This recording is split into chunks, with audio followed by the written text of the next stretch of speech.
এবার আল্লাহ বলছেন ৩ নম্বর আয়াত শুরু হয়ে গেল ২ নম্বর চ্যাপ্টার। আমি একটা ঘটনা বলতে চাই, আমার কথা কি বোঝা যায়? আসতে বলেন, বোঝা কি যায় কি যায় না? আল্লাহ বলছেন মা ওয়াদ্দাআকা রাব্বুকা ওয়া মা ক্বালা। নবী, সবাই আপনাকে ভুলতে পারে, আপনার হাত ছাড়তে পারে, বাট আপনার হাত ছাড়বে না একজন। তিনি কে? আমরা যারা এখানে বসে আছি এখান থেকে নিয়ে এই পুরো এই পর্যন্ত, আশা করছি আপনারা একমত হবেন আমার সাথে।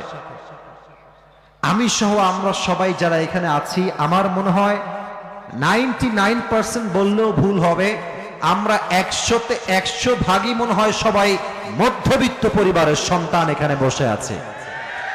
তোমরা আমার ওয়াজ যদি কখনো শুনে থাকো, আমি একবার আমার ওয়াজে বলেছিলাম যে মধ্যবিত্ত পরিবারের সন্তান মানেই একটা ব্র্যান্ড। যুবক ভাড়া মনে আছে? কেন বলেছিলাম? আপনি আমাকে বাইক দিবেন তাও চলবে, সাইকেল দিবেন তাও চলবে, কার দিবেন তাও চলবে, বলবেন যে কিছুই দিব না, হেঁটে হেঁটে আসো তাও চলবে, কারণ আমি বড়লোক ঘরের ব্রয়লার মুরগি খেয়ে ব্রয়লার মুরগি ছেলে নয়, আমি মধ্যবিত্ত পরিবারের সন্তান, আমি কঠোর পরিশ্রমী সন্তান। ঠিক কিনা বলে? তা আমাদের যাদের মধ্যবিত্ত পরিবার আছে, আমরা বুঝি যে গোস্তের দাম কত বেশি, আমরা বুঝি যে একটা ভালোবাসার দাম কত বেশি, আমরা বুঝি একটা গাড়ির দাম কত বেশি দামি, আমরা বুঝি একটা R15 কত শখের বাইক। যুবক ভাড়া ঠিক কিনা বলো? তবে হ্যাঁ, একটা কথা এখানে মেসেজ দিতে চাই।